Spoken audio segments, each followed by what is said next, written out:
اللہ پر یقین رکھنے والے ایک حکیم صاحب کا واقعہ۔ ایک حکیم صاحب ہوا کرتے تھے جو بہت ہی نیک دل اور دیندار تھے، جن کا دواخانہ ایک پرانی عمارت میں تھا۔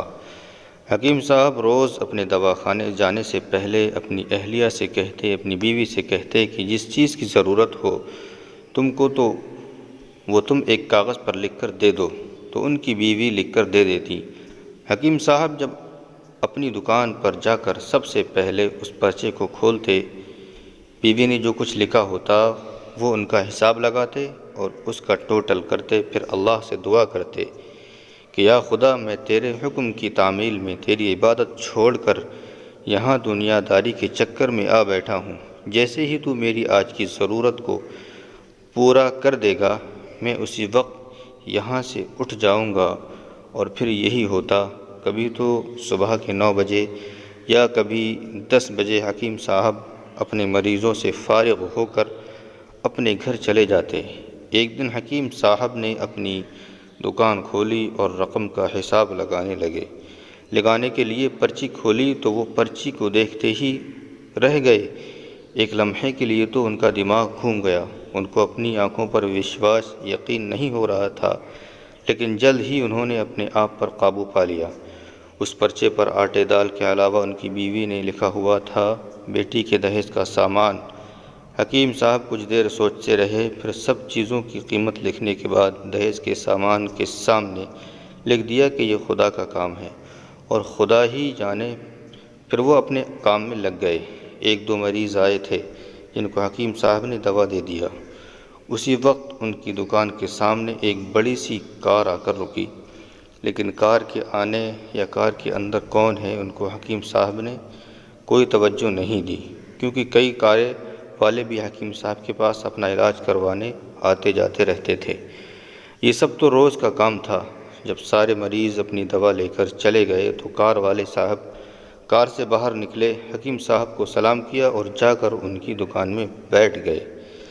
تو حکیم صاحب نے کہا کہ اگر آپ کو کوئی دوا لینی ہے تو یہاں اسٹول پر آ کر بیٹھ جائیں تاکہ میں آپ کو چیک کر سکوں۔ اگر آپ کو کسی اور مریض کی دوا لے کر جانی ہے تو آپ اس مریض کی حالت بتا دیں۔ پھر وہ صاحب بولے کہ حکیم صاحب، مجھے لگتا ہے کہ آپ نے مجھے پہچانا نہیں، لیکن آپ بھلا مجھے پہچاننا بھی کیسے چاہیں گے، کیونکہ میں آپ سے 15 سال بعد مل رہا ہوں۔ اپنی پہچان کے لیے میں آپ کو اپنی پرانی ملاقات کے بارے میں بتاتا ہوں۔ جب میں پہلی مرتبہ یہاں پر آیا تھا تو میں یہاں خود نہیں آیا تھا، بلکہ مجھے یہاں خدا نے بھیجا تھا، کیونکہ خدا کو مجھ پر رحم آ گیا تھا اور وہ میرا گھر آباد کرنا چاہتا تھا۔ کچھ ایسا تھا کہ میں اپنے گاؤں جا رہا تھا، تبھی ہماری گاڑی آپ کی دکان کے سامنے آ کر پنچر ہو گئی۔ ڈرائیور گاڑی کا پہیہ لے کر پنچر لگوانے چلا گیا تھا، تبھی آپ نے دیکھا کہ میں گرمی اور دھوپ میں گاڑی کے پاس کھڑا ہوا ہوں۔ پھر آپ میرے پاس آئے اور دکان کی طرف اشارہ کر کے کہا کہ آپ اندر آ کر بیٹھ جائیے۔ تو میں نے آپ کا شکریہ ادا کیا اور کرسی پر آ کر بیٹھ گیا۔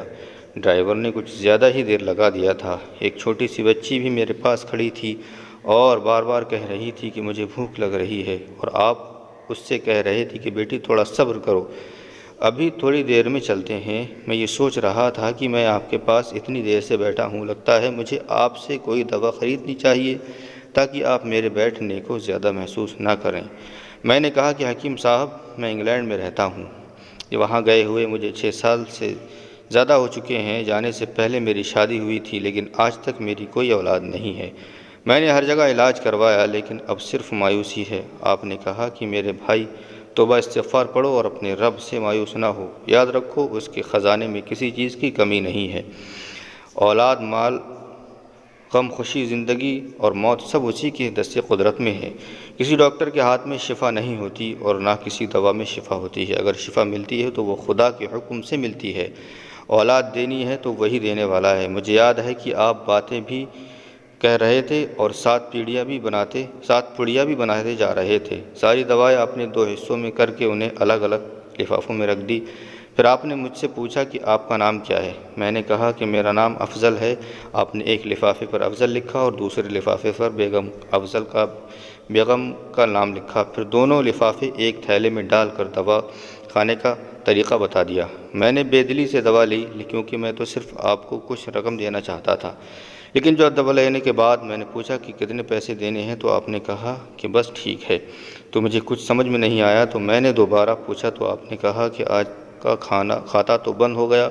تو میں نے کہا مجھے آپ کی بات سمجھ میں نہیں آئی۔ وہیں ایک شخص اور موجود تھا، تو اس نے مجھے بتایا کہ کھاتا بند ہونے کا مطلب یہ ہے کہ حکیم صاحب نے آج کے گھریلو خرچے کے لیے جتنی رقم خدا سے مانگی تھی وہ خدا نے انہیں دے دی ہے، زیادہ رقم وہ نہیں لے سکتے۔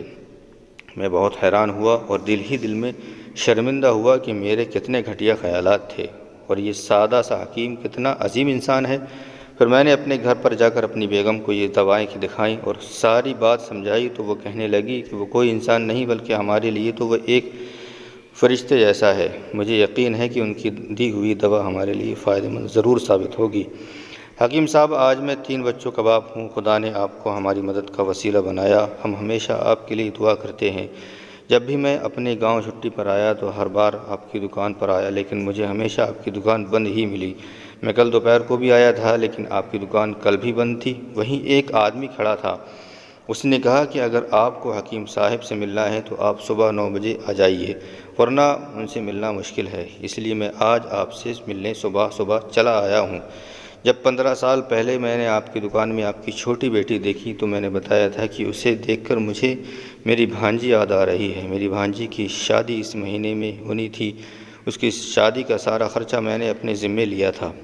میں نے اسے پیسے بھجوائے تھے کہ وہ اپنی مرضی کی چیزیں خرید لے۔ اسے بخار تھا، لیکن اس نے کسی کو نہیں بتایا۔ وہ بخار کی دوائیاں کھاتی رہی اور گھومتی رہی۔ پھر ایک دن وہ بازار میں بے ہوش ہو کر گر گئی۔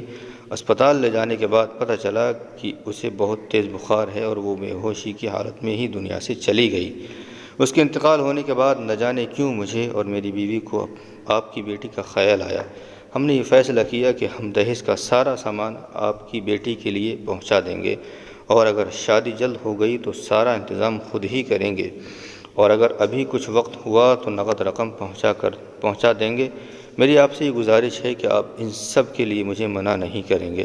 یہ سن کر حکیم صاحب حیران اور پریشان تھے، اور پھر بولے، افضل صاحب، آپ جو کچھ کہہ رہے ہیں مجھے تو یقین نہیں ہو رہا ہے۔ میں نے آج صبح بیوی کے ہاتھ سے لکھی ہوئی پرچی دیکھی تو گھر کے کھانے پینے کے سامان کے ساتھ بیٹی کے دہیز کا سامان لانے کو لکھا ہوا تھا، اور آپ خود دیکھ لیں کہ پرچی پر کیا لکھا ہوا ہے۔ یہ کہہ کر حکیم صاحب نے پرچی افضل صاحب کو تھما دی۔